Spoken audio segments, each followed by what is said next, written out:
India's large SUV market is populated by both monocoque and ladder frame SUVs. The latest addition is the Kia Sorento, which will be launched by the company on September 4th as its ICE flagship SUV. They have unveiled the Indian production Sorento. It will be a locally manufactured vehicle, will be positioned as a flagship SUV above the Seltos. It's the first ever strong hybrid offering for the Indian market. There will be a chance for turbo diesel as well. It offers the flexibility of three-row seating, which Indian car buyers love. Images of the India-spec Sorento has been revealed and the company has commenced local production. You can see a matte black shade suggesting it's an S-line trim. It is different from that of the North American Sorento but resembles what Korea offers in ASEAN countries. It has imposed grille, vertically arranged headlamps, fog lights, a radar for ADAS, roof rails, and other attributes.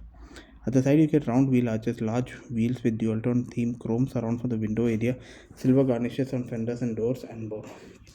Rear windows and design is not revealed. It might feature a conventional LED tail lamp without being connected with a muscular rear bumper. The company has disclosed the dashboard that shows a twin screen setup instead of the triple screen setup. Even the Ceros kit, there's a 12.3-inch display for infotainment and instrumentation, and 5-inch touchscreen in the middle for climate control.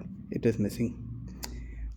Below the infotainment screen, you can see Kia Smart Dials and digital access panel that can switch control from music to climate at the touch of a button.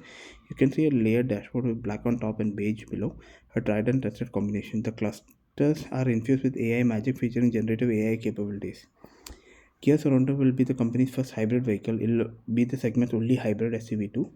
On top of it, they are mating AWD with hybrid powertrain, which is rare. A diesel engine might be an offering maintaining diversity and keeping competition in check.